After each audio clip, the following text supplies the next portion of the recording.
الله أكبر.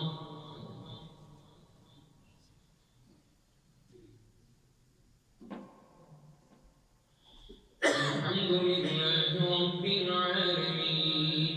الرحمن الرحيم مالك يوم الدين إياك نعبد وإياك نستعين اهدنا الصراط المستقيم صراط الذين أنعمت عليهم غير المغضوب عليهم ولا الضالين.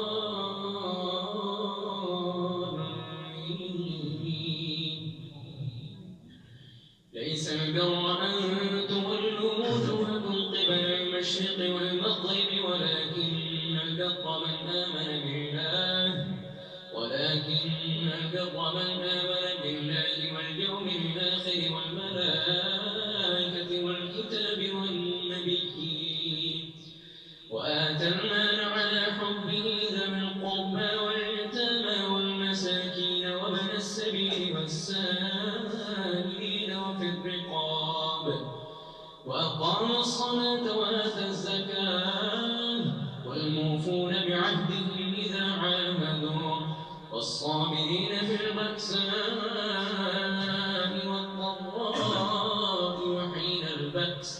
أولئك الذين صدقوا وأولئك هم المتقون. يا أيها الذين آمنوا كتب عليكم القصاص في القتلى الحر بالحر والعبد بالعبد والأنثى بالأنثى فمن عفي له من أخيه شيء فاتباع بالمعروف وأداء إليه بإحسان ذلك تخفيف من ربكم ورحمة فمن اعتدى بعد ذلك فله عذاب أليم ولكم في القصاص حياة يا أولي الألباب لعلكم تتقون. كتب عليكم إذا حضر أحدكم الموت إن ترك خيرا الوصية للوالدين والأقربين بالمعروف حقا على المتقين فمن بدله بعدما سمعه فإنما إثمه على الذين يبدلونه إن الله سميع عليم. فمن خاف من موص جنفا أو إثما فأصلح بينهم فلا إثم عليه إن الله غفور رحيم. يا أيها الذين آمنوا كتب عليكم الصيام كما كتب على الذين من قبلكم لعلكم تتقون أياما معدودات فمن كان منكم مريضا أو على سفر فعدة من أيام أخر وعلى الذين يطيقونه فدية طعام مسكين فمن تطوع خيرا فهو خير له وأن تصوموا خير لكم إن كنتم تعلمون. شهر رمضان الذي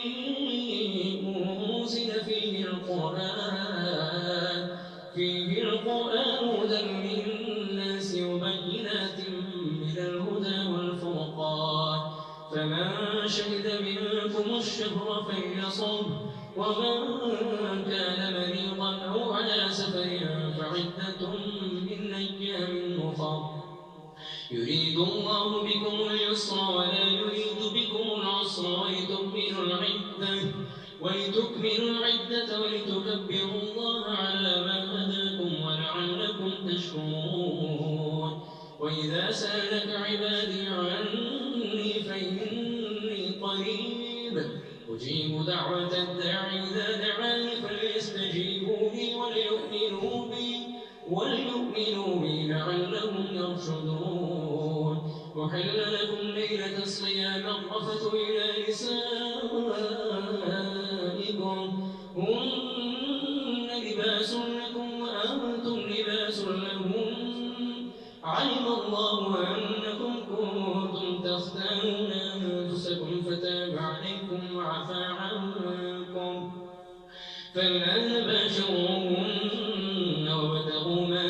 الله لكم وكلوا واشربوا حتى يتبين لكم الخيط الأبيض من الخيط الأسود من الفجر ثم أتموا الصيام إلى الليل ولا تباشروهن وأنتم عاكفون في المساجد تلك حدود الله فلا تقربوها كذلك يبين الله آياته للناس لعلهم يتقون ولا تأكلوا أموالكم بينكم بالباطل وتدلوا بها إلى الحكام لتأكلوا فريقا من أموال الناس بالإثم وأنتم تعلمون يسألونك عن الأهلة قل هي مواقيت للناس والحج وليس البر بأن تأتوا البيوت من ظهورها ولكن البر من اتقى وأتوا البيوت من أبوابها واتقوا الله لعلكم تفلحون وقاتلوا في سبيل الله الذين يقاتلونكم ولا تعتدوا إن الله لا يحب المعتدين وقتلوهم حيث ثقفتموهم واخرجوهم من حيث أخرجوكم والفتنة أشد من القتل ولا تقاتلوهم عند المسجد الحرام حتى يقاتلوكم فيه فإن قاتلوكم فاقتلوهم كذلك جزاء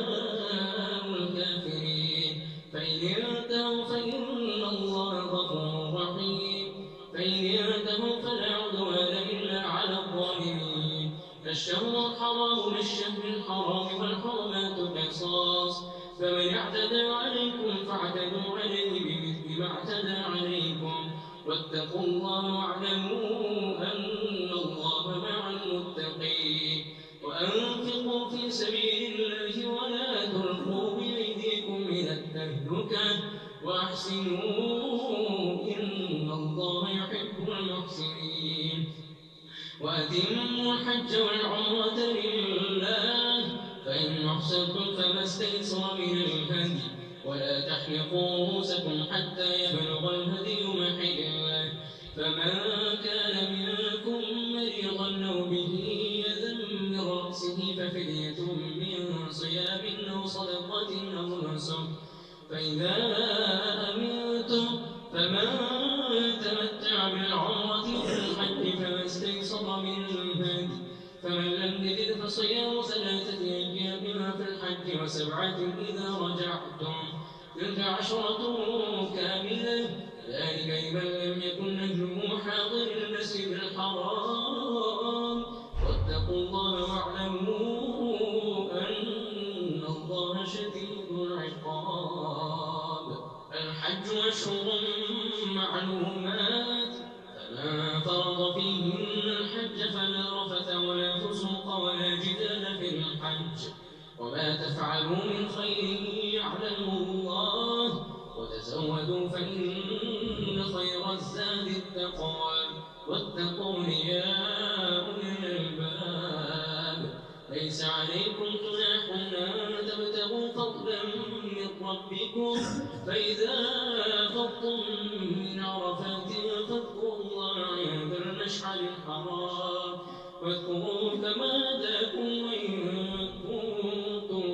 من قبله لمن الضالين ثم أفيضوا من حيث أفاض الناس واستغفروا الله إن الله غفور رحيم فإذا قضيتم مناسككم فاذكروا الله كذكركم آباءكم أو أشد ذكرا فمن الناس من يقول ربنا آتنا في الدنيا وما له في الآخرة من خلاق ومنهم من يقول ربنا آتنا في الدنيا حسنة وفي الآخرة حسنة وقنا عذاب النار أولئك لهم نصيبهم مما كسبوا والله سريع الحساب واذكروا الله في أيام معدودات فلا تعجل في يومين فلا إثم عليه ومن تأخر فلا إثم عليه من اتقى واتقوا الله واعلموا أنكم إليه تحشرون. ومن الناس من يعجبك قوله في الحياة الدنيا ويشهد الله على ما في قلبه وهو ألد الخصام وإذا تولى سعى في الأرض ليفسد فيها ويهلك الحرث والنسل والله لا يحب الفساد. وإذا قيل له اتق الله أخذته العزة بالإثم فحسبه جهنم ولبئس المهاد. ومن الناس من يشري نفسه ابتغاء مرضات الله والله رؤوف بالعباد. يا أيها الذين آمنوا ادخلوا في السلم كافة ولا تتبعوا خطوات الشيطان إنه لكم عدو مبين. فإن زلتم من بعد ما جاءتكم البينات فاعلموا أن الله عزيز حكيم. هل ينظرون إلا أن يأتيهم الله في ظلل من الغمام والملائكة وقضي الأمر وإلى الله ترجع الأمور. سل بني إسرائيل كم آتيناهم من آية بينة ومن يبدل نعمة الله من بعد ما جاءته فإن الله شديد العقاب. زين للذين كفروا الحياة الدنيا ويسخرون من الذين آمنوا والذين اتقوا فوقهم يوم القيامة والله يرزق من يشاء بغير حساب. كان الناس أمة واحدة فبعث الله النبيين مبشرين ومنذرين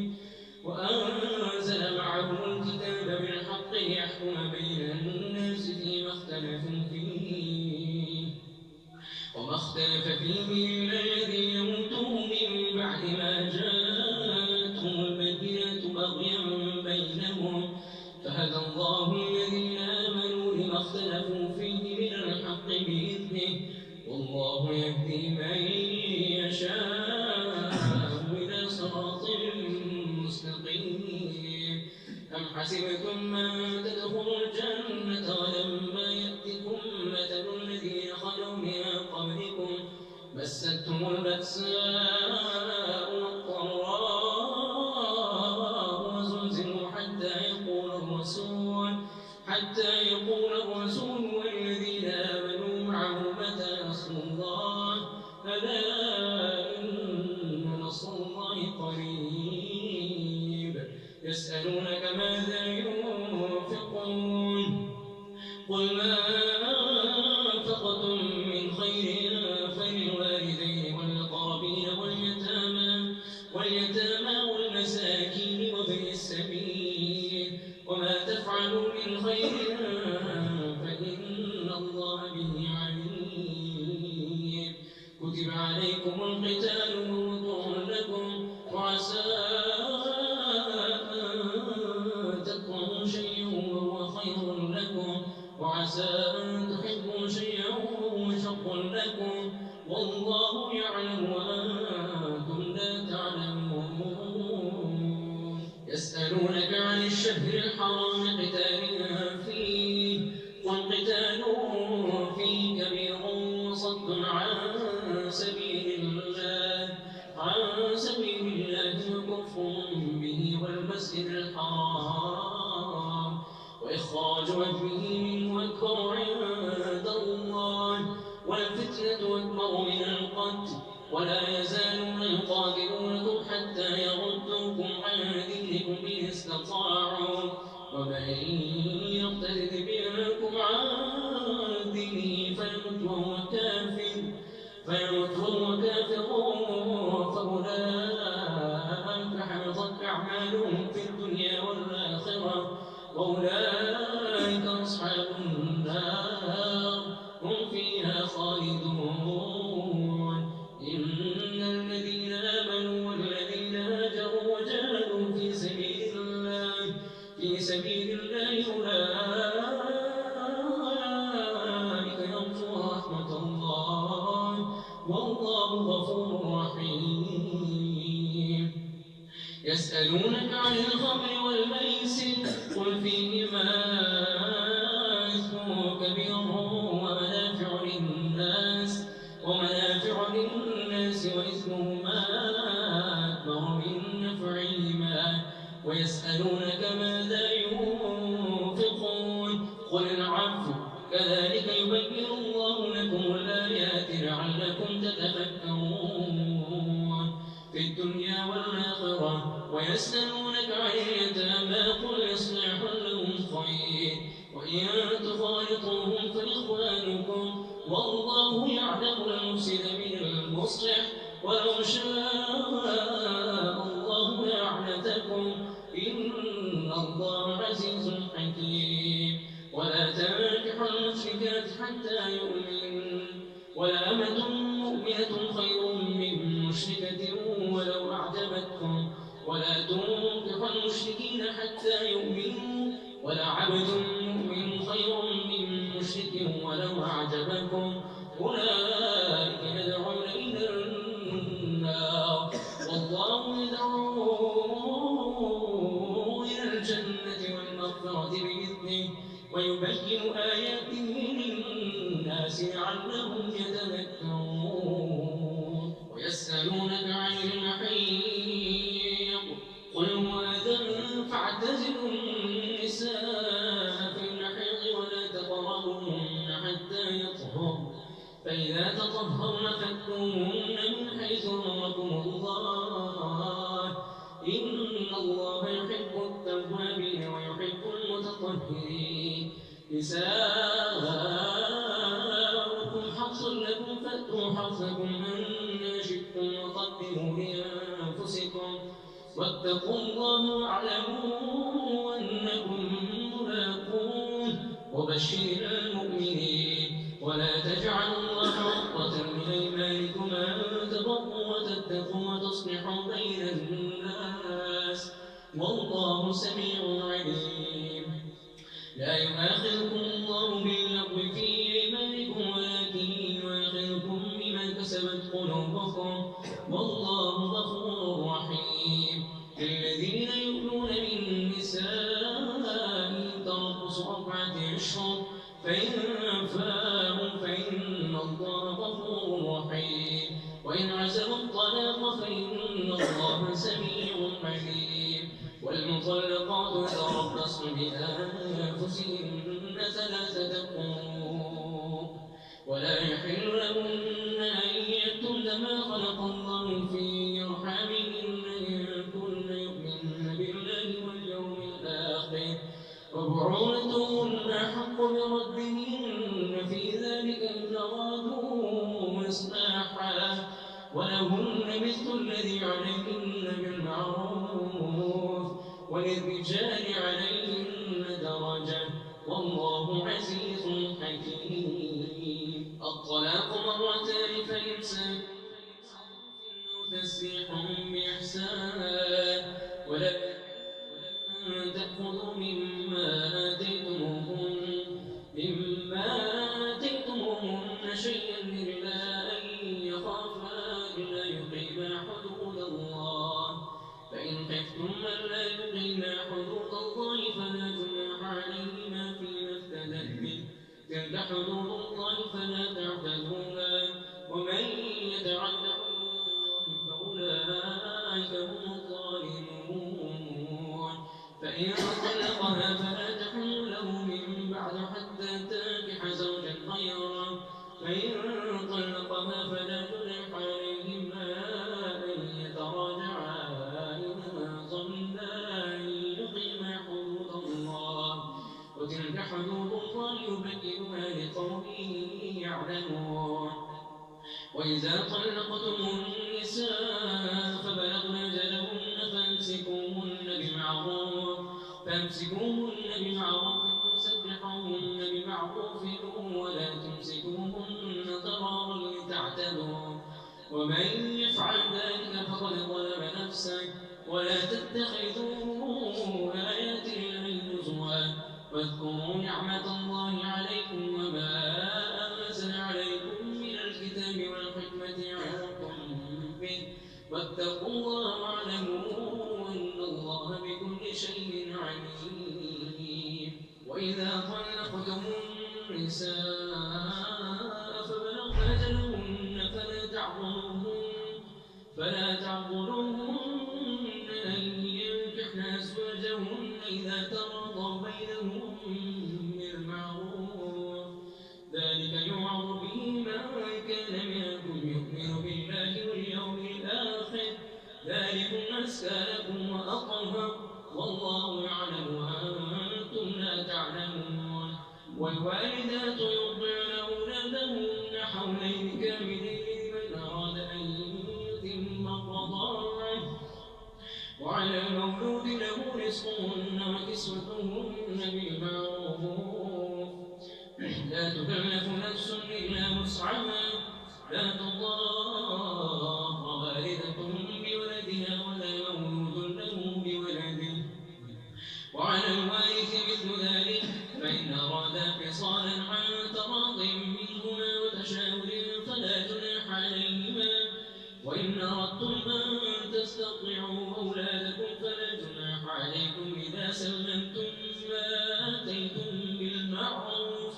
واتقوا الله واعلموا أن الله بما تعملون بصير.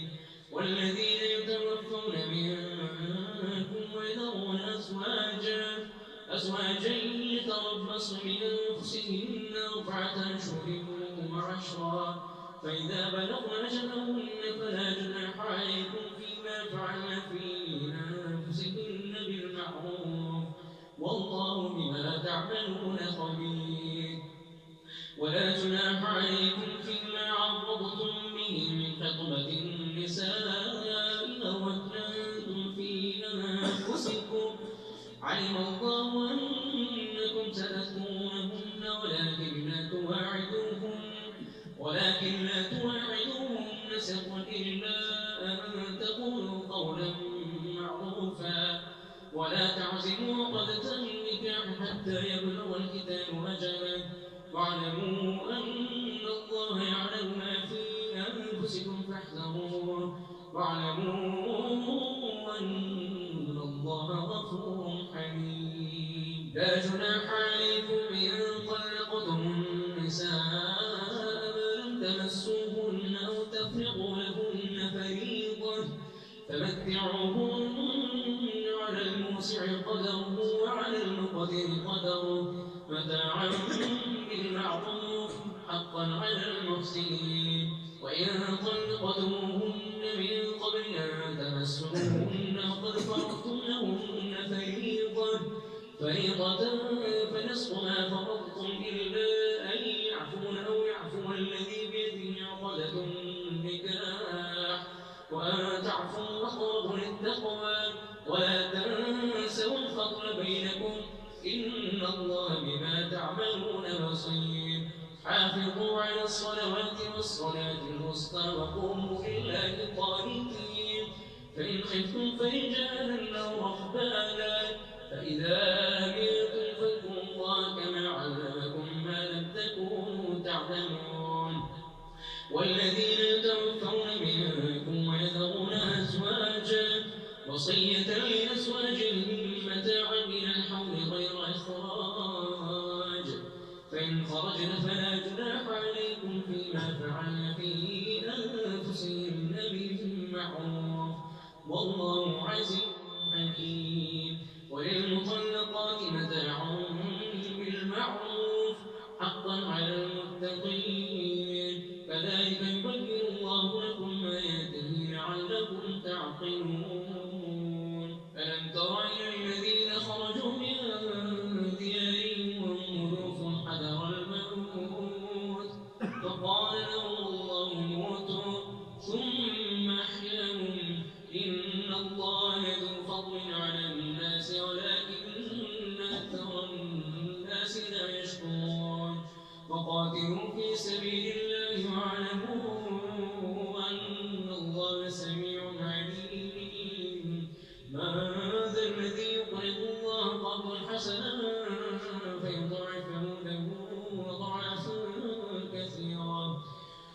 والله يقبض ويبسط وإليه ترجعون ألم تر إلى الملأ من بني إسرائيل من بعد موسى إذ قالوا لنبي له ابعث لنا نقاتل في سبيل الله قال هل عسيتم إن كتب عليكم القتال ألا تقاتلوا قالوا وما لنا ألا نقاتل في سبيل الله وقد أخرجنا من ديارنا وأبنائنا فلما كتب عليهم القتال تولوا إلا قليلا منهم والله عليم بالظالمين وقال لهم نبيهم إن الله قد بعث لكم طالوت ملكا قالوا أنى يكون له الملك علينا ونحن أحق بالملك منه ولم يؤت سعة من المال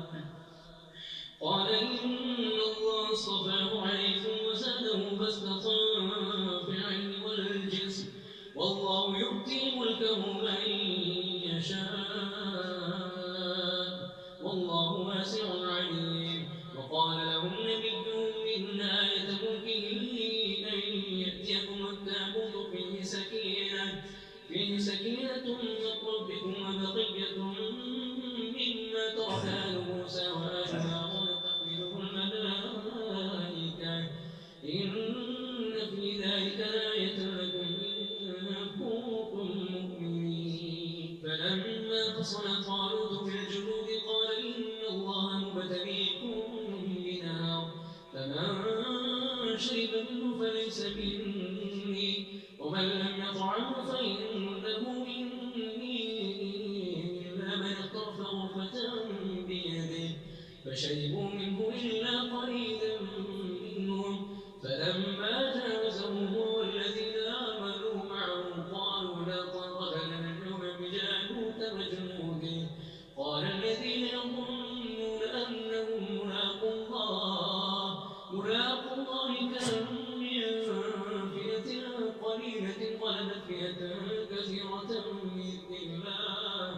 والله مع الصابرين ولما برزوا لجالوت وجنوده قالوا ربنا أفرغ علينا صبرا وثبت أقدامنا وانصرنا على القوم الكافرين فهزموهم بإذن الله وقتل داود جالوت وآتاه الله الملك والحكمة وعلمه مما يشاء ولولا دفع الله الناس بعضهم ببعض لفسدت الأرض ولكن الله ذو فضل على العالمين تلك آيات الله نتلوها عليك بالحق وإنك لمن المرسلين تلك الرسل فضلنا بعضهم على بعض منهم ما كلم الله ورفع بعضهم درجات وآتينا عيسى ابن مريم البينات وأيدناه بالروح القدس ولو شاء الله لقتل الذين من بعدهم من بعد ما جاءتهم البينات ولكن اختلفوا فمنهم من آمن ومنهم من كفر ولو شاء الله لقتتلوا ولكن الله يفعل ما يريد يا أيها الذين آمنوا أنفقوا مما رزقناكم من قبل أن يأتي يوم لا بيع فيه ولا خلة ولا شفاعة والكافرون هم الظالمون الله لا إله إلا هو الحي القيوم لا تأخذه سنة ولا نوم له ما في السماوات وما في الأرض من ذا الذي يشفع عنده إلا بإذنه يعلم ما بين أيديهم وما خلفهم ولا يحيطون بشيء من علمه إلا بما شاء وسع كرسيه السماوات والأرض ولا يؤوده حفظهما وهو العلي العظيم لا إكراه في الدين قد تبين الرشد من الغي فمن يكفر بالطاغوت ويؤمن بالله فقد استمسك بالعروة الوثقى لا انفصام لها والله سميع عليم. الله ولي الذين آمنوا يخرجهم من الظلمات إلى النور والذين كفروا أولياءهم الطاغوت يخرجونهم من النور إلى الظلمات أولئك أصحاب النار هم فيها خالدون. ألم تر إلى الذي حاج إبراهيم في ربه أن آتاه الله الملك إذ قال إبراهيم ربي الذي يحيي ويميت قال أنا أحيي وأميت قال إبراهيم فإن الله يأتي بالشمس من المشرق فأت بها من المغرب فبهت الذي كفر والله لا يهدي القوم الظالمين. أو كالذي مر على قرية وهي خاوية على عروشها قال أنى يحيي هذه الله بعد موتها فأماته الله 100 عام ثم بعثه قال كم لبثت قال لبثت يوما أو بعض يوم قال بل لبثت 100 عام فانظر إلى طعامك وشرابك لم يتسنه وانظر إلى حمارك ولنجعلك آية للناس وانظر إلى العظام كيف ننشزها ثم نكسوها لحما فلما تبين له قال أعلم أن الله على كل شيء قدير. وإذ قال إبراهيم رب أرني كيف تحيي الموتى قال أولم تؤمن قال بلى ولكن ليطمئن قلبي قال فخذ 4 من الطير فصرهن إليك ثم اجعل على كل جبل منهن جزءا ثم ادعهن يأتينك سعيا واعلم أن الله عزيز حكيم. مثل الذين ينفقون أموالهم في سبيل الله كمثل حبة أنبتت 7 سنابل في كل سنبلة 100 حبة والله يضاعف لمن يشاء والله واسع عليم. الذين ينفقون أموالهم في سبيل الله ثم لا يتبعون ما أنفقوا منا ولا أذى لهم أجرهم عند ربهم ولا خوف عليهم ولا هم يحزنون. قول معروف ومغفرة خير من صدقة يتبعها أذى والله غني حليم. يا أيها الذين آمنوا لا تبطلوا صدقاتكم بالمن والأذى كالذي ينفق ماله رئاء الناس ولا يؤمن بالله واليوم الآخر فمثله كمثل صفوان عليه تراب فأصابه وابل فتركه صلدا لا يقدرون على شيء مما كسبوا والله لا يهدي القوم الكافرين. ومثل الذين ينفقون أموالهم ابتغاء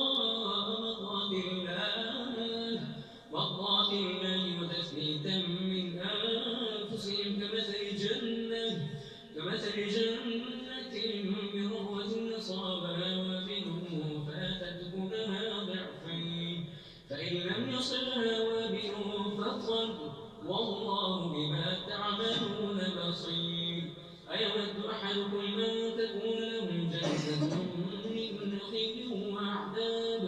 وأعناب تجري من تحتها الأنهار له فيها من كل الثمرات وأصابه الكبر وله ذرية ضعفاء فأصابها إعصار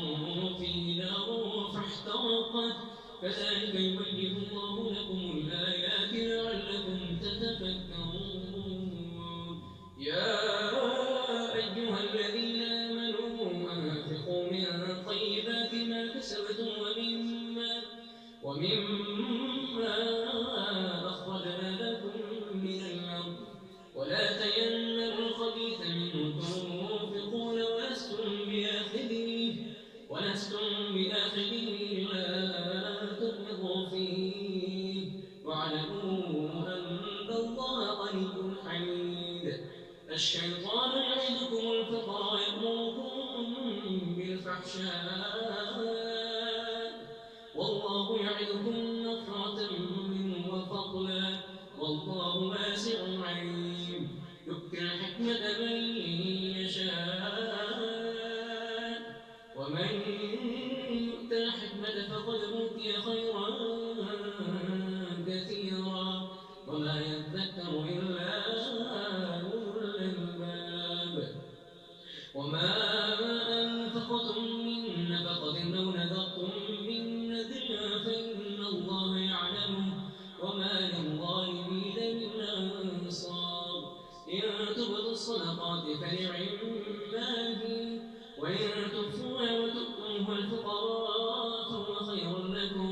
ويكفر عنكم من سيئاتكم والله بما تعملون خبير. ليس عليك هداهم ولكن الله يهدي من يشاء وما تنفقوا من خير فلأنفسكم وما تنفقون إلا ابتغاء وجه الله وما تنفقوا من شيء في سبيل الله للفقراء الذين يحصروا في سبيل الله لا يستطيعون ضربا في الأرض يحسبهم الجاهل أغنياء من التعفف تعرفهم بسيماهم لا يسألون الناس إلحافا وما تنفقوا من شيء فإن الله عليم.